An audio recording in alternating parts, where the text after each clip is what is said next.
네, 7월의 시장은 바이오주를 빼놓고는 얘기하지 못할 것 같습니다. 최근에 이제 지난주에 HLB 그룹주들이 대거 일주일 내내 오르는 형태를 좀 보여줬었고, 오늘은 좀 조정을 주는 모습이었지만 조정이 또 급하게 나오는 것도 아니고 흐름들을 좀 살펴봐야겠죠. 그리고 알테오젠도 추가적인 상승을 좀 보여주는 가운데 지금 전고점을 뚫고 이제 올라가는 신고가가 이제 나온 종목과 신고가가 나올 위기에 있는 위기에 있다라고 하긴 뭐한데 신고가가 이제 나올 수 있는 종목들 6개를 좀 살펴보려고 합니다. 첫 번째로는 이제 에이프릴 바이오 같은 경우는 오늘 시가가 갭상승이 나오면서 십자봉을 만들어냈어요. 이제 상승 흐름 같은 경우가 이 박스권을 기준점으로 놓고 이제 움직였다가 고가를 한번 올려주고 다시 밑으로 밀렸지만 밀리는 부분에서 저가를 이제 높여주는 흐름들을 만들어내다가 또 추가적으로 상한가를 가면서 고점을 또 하나 만들고 다시 밀려서 이제 21선을 이제 지지하고 다시 또 반등을 나오는 모습입니다. 수세상으로 봤을 때 점점점 이제 각도가 살아나는 위치에 있는 그런 종목이라고 볼 수 있겠고요. 주봉상으로 봤을 때도 고가가 계속 높여지고 있죠. 그리고 저가를 높여지는데 이거 같은 경우는 이제 방향성을 볼 때는 보통 이제 직선으로 놓고 볼 때 요런 방향성을 가지고 있는데 돌파가 나온 거죠. 그리고 아래쪽에선 이런 방향성을 가지고 있었는데 점점 더 속도가 강해진다고 볼 수 있습니다.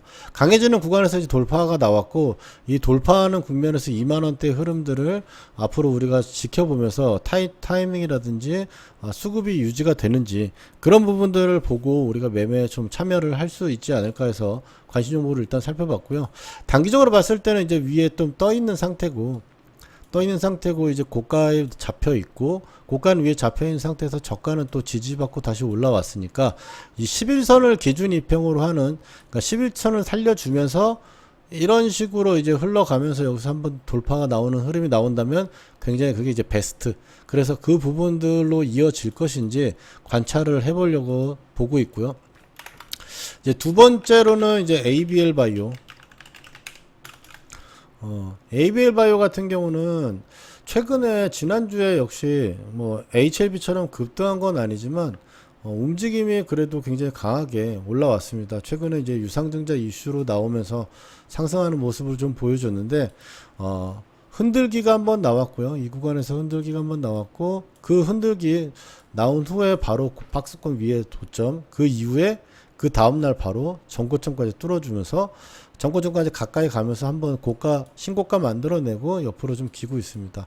단기 이평선 상으로 봤을 때 이제 5일선이나 11선의 이제 조정 흐름이 어떤 식으로 나올지 우리가 이제 살펴봐야겠지만 움직임으로 봤을 때 이제 주봉상의 흐름을 보면 ABL 바이오 같은 경우는 이제 최근에 이제 52주 정도의 신고가 부분들은 이제 바라고 있는 구간이지만 몇 년, 5년 동안 흐름으로 봤을 때는 결국에 35,000원을 뚫어줘야 되거든요. 35,000원, 이제 위에 4만원대 구간까지 뚫어주는 형태. 긴 지금 5년 동안의 박스권을 이번에 시도를 할 것인가, 이 부분을 좀 관찰을 해야 되는 부분이고, 일단 52주 신고가 부분들이 나올 수 있는 위치에 있기 때문에 27,000원대가 지지되는 흐름이 좀 필요할 것 같고, 첫 번째, 27,000 이하를 밀리면은 그 다음번에 또 다시 2평으로 올라올 때 기다려 봐야 되는 거고요. 일단은 27,000원 좀 지지하면서 5일선이나 11선 구간의 각도를 깨지 않는 흐름. 일단 이틀 동안 이 구간을 좀 지켜내주고 있는 거예요. 사실 밀리지 않고 버텨내주고 있는 건데, 여기서 이제 한 번 더 음봉이 툭 하고 떨어질지, 떨어진다면 27,000원대 기준점으로 놓고 11선 지지 여부를 살펴봐야 될 것이고, 만약에 이게 이제 버텨내주면서 지금 요즘에 펩트론이랑 인베티지랩도 신고가 나오면서 좀 올라오고 있잖아요. 이제 그 부분들로 이제 흐름이 유지가 될 것인지. 오늘 이 신고가 바이오 종목에서는 펩트론과 인벤티지랩은 제가 계속 많이 말씀을 드려가지고 이제 제외를 했습니다. 그래서 ABL 바이오 같은 경우도 이제 이평선을 유지하는 형태에서 움직이는, 좀 전에 에이프릴 바이오랑 마찬가지예요. 여기서 계속 십자봉을 내면서 5일선을 타는 형식으로 이런 식으로 만들어진다든지, 혹은 11선의 어떤 박스를 만들어내면서 단기적으로 박스를 살짝 만들어내면서 11선을 지지하든지 이 두 가지의 어떤 흐름이 나오고 그 시나리오대로 움직여 준다면은 거래 수급 보고 우리가 진입할 만한 타이밍이 충분히 잡아줄 것 같다라고 보고 있고요. 그다음 세 번째는 이제 리가캔바이오입니다. 리가캔바이오 같은 경우는 이제 레고캔바이오에서 이름을 좀 바꾼 거죠. 왜 뭐 별로 차이가 안 나는데 바꾸는지 모르겠습니다만 어쨌든 이 종목도 이번에 양봉이 뜨면서 전고점 부분까지 지금 붙여놨어요. 이거 같은 경우는 종목들을 길게 보더라도 이번에 돌파해서 나오면 완전한 신고가기 때문에 위에 저항이 없다는 이야기죠. 그러면 또 잘 갈 수 있다. 예전에 지금 이제 올해 이제 3월 달에 상한가 거의 이 상한가는 아니었던 걸로 기억하는데 상한가였나? 상한가는 아니었던 것 같아요. 상한가 바로 한호가 전인가 뭐 이렇게 끝났던 것 같은데 제 기억에 어쨌든 거래량이 엄청 수반한 이 양봉을 하나 만드는 걸 쭉 박스권을 그어 보니 지금 여기서 저항을 맞았고 여기도 저항 맞고 밀려버렸단 말이에요. 여기도 저항 맞고 밀렸는데 추세선을 지지하더라. 추세선을 지지하고 지금 올라와서 다시 고가 테스트를 보이고 있는 모습. 그러면 이제 중요한 자리가 어딜까요?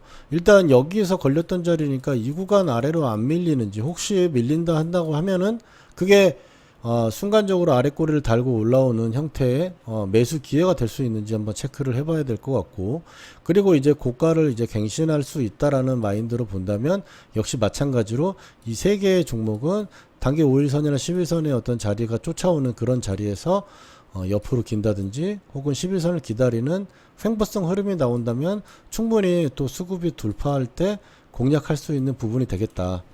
그렇게 볼 수 있겠습니다. 그 다음에 이제 또 세 개의 종목은 이제 신고가가 나온 종목입니다. 유한양행도 7만원대부터 계속 우리가 추적하면서 매매를 하고 있는 종목이고, 한 번은 이번에 이 양봉은 좀 아쉽게 못 먹었죠. 그래서 단타 정도로만 살펴봐서 단타만 매매를 했었고, 유한양행 같은 경우는 어쨌든 84,600원이라는 고가를 갱신하고 신고가를 냈습니다. 오늘 3% 정도까지 밀렸다가 종가에 좀 땡겨주면서 7,000원대 마감을 했고요. 오늘 장중 방송에서 제가 6,000원대만 어쨌든 지지를 한다면 지지를 하면서 유지가 내일까지 된다면 5일선이나 이런 부분의 반등을 가지고 추가적인 상승을 좀 바랄 수 있겠다라고 이야기를 말씀드렸는데요. 그 흐름을 기준점으로 가지고 앞으로 흐름을 살펴보면서 5일선, 11선 유지가 되는지 그 부분 생각하면서 매매를 할 수 있겠고요. 그 다음에는 이제 같이 우리가 봤던 건데 이제 바이넥스입니다. 바이넥스도 이 신고가 자리를 종가에 금요일날 못했는데 시간에 신고가를 냈고 오늘 추가적인 상승이 8% 나오면서 2만원대를 터치했습니다. 추가적인 상승 부분들이 단기적으로 바로 나오는 것보다 또 이 전고점 자리와 단기 이평선의 어떤 눌림이나 이런 자리를 수렴하는 형태, 역시 이제 바이오주도의 지금 전고점 구간이다 보니까 바로 주가가 이렇게 빠지는 경우도 왕왕 있었어요. 바이넥스 같은 경우 특히 올라오면 이렇게 쳐밀고 올라오면 다 쳐밀고 올라오면 다 쳐밀고 이랬거든요. 근데 그거를 넘어서 가지고 곡방하고 튀니까 위로 한번 쳐버렸잖아요. 근데 이게 이제 지금 보고 있는 관심 종목들의 이제 바이오 같은 경우가 이런 식으로 급하게 밀리지 않는 상태로 버텨주는가가 일단 첫 번째로 살펴봐야 되는 건데, 그런 식으로 버텨주는 흐름이 나온다면 바이넥스도 계속 지속적으로 살펴보면서 우리가 매매 부분들을 체크를 해야 되는 종목이다. 그 다음에 여섯 번째로는 이제 삼천당 제약입니다.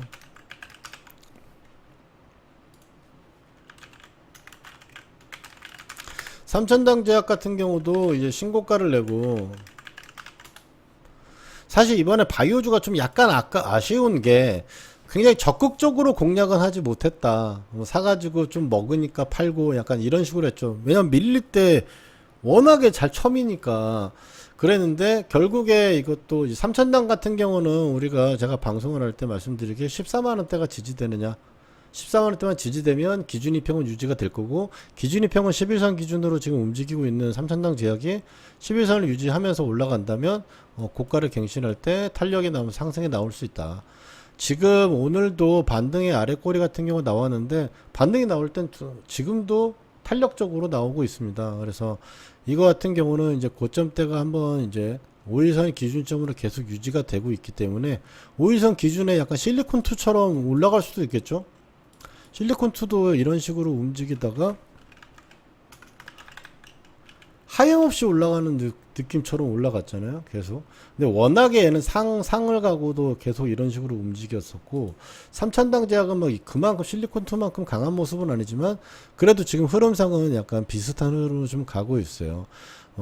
만약 5일선을 깨는 눌림이 나온다, 혹은 이제 5일선이 유지가 되는 그림, 결국에 좀 전에 말씀드렸던 기준점은 바이오 종목들이 지금 어쨌든 전고점이라는 구간을 지금 뚫고 올라갔거나 뚫고 올라가려는 과정에 있다면 이 구간에서 급하게 이평선을 깨는 흐름이 나오지 않고 이평을 기다리는 형태의 횡보적인 흐름들이 나오는 부분이라면 5일선이나 11선 정도의 5일선은 굉장히 짧게 나와요. 요 정도의 2, 3일 정도의 5일선이 붙어버리죠.